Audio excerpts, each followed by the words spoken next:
Mr Scamorgan. Chair, and I should be speedy, but I'm not as brave as the honourable member for Vale Clwyd.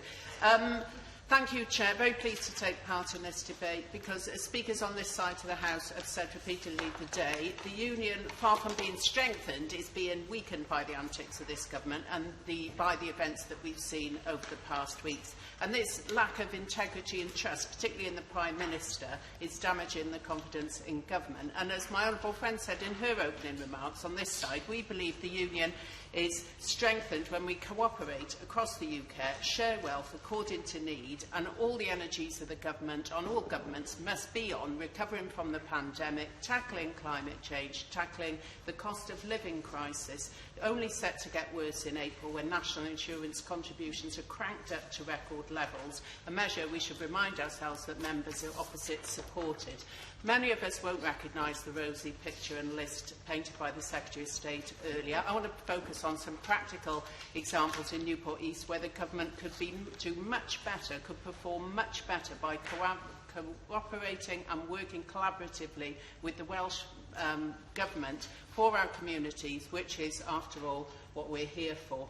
This is particularly true for rail. Many of my constituents commute cross-border. Many people from Bristol have moved into Newport East and Monmouthshire, but there's been a historic under-investment in cross-border services, under-capacity, unreliable, and yet the UK Government bizarrely continues to effectively block the Welsh Government from providing more cross-border rail services into Bristol and beyond. And as a result, passengers on both sides of the Severn are losing out as a result. A new station for Mega could help traffic congestion in our area, and yet there's still no use from the Restoring Your Railways funding from the government.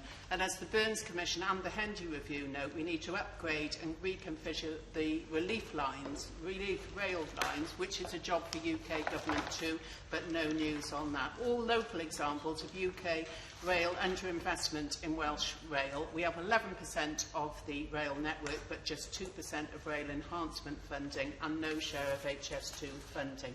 Next, on to the Western Gateway. It's time the UK Government got fully behind the Western Gateway. It's a cross-border, pan-regional partnership representing a region of around 4.4 million people between Swansea and Swindon. Newport's at its heart, and despite the potential for economic regeneration, creating jobs, the Western Gateway is yet to receive the same level of recognition and visibility in government as other pan-regional partnerships like the Northern Powerhouse and the Midlands Engine.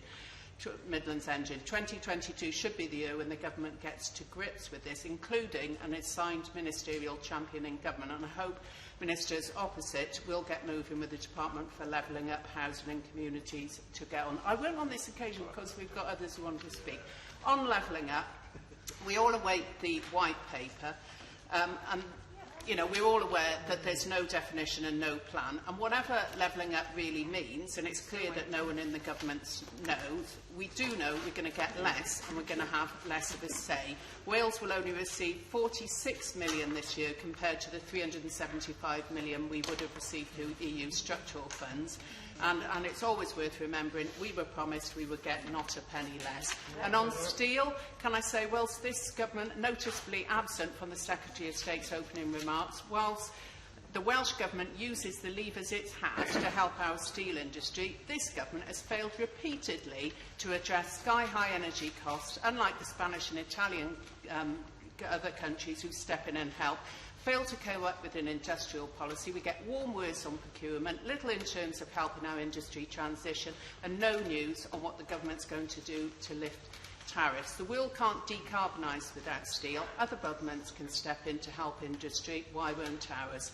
And what makes this all the more galling is all the while, week on week, there are a succession of revelations about government waste. The subject of another UQ just today, the Treasury lost billions in the relief scheme fraud, having written off 4.3 billion in an announcement they slipped out on Friday. That's money, that's half the UK policing budget around in the UK. That's money that could be spent to help people with fuel policy, to help our NHS. But yet again, this government has the wrong priorities and our communities deserve better.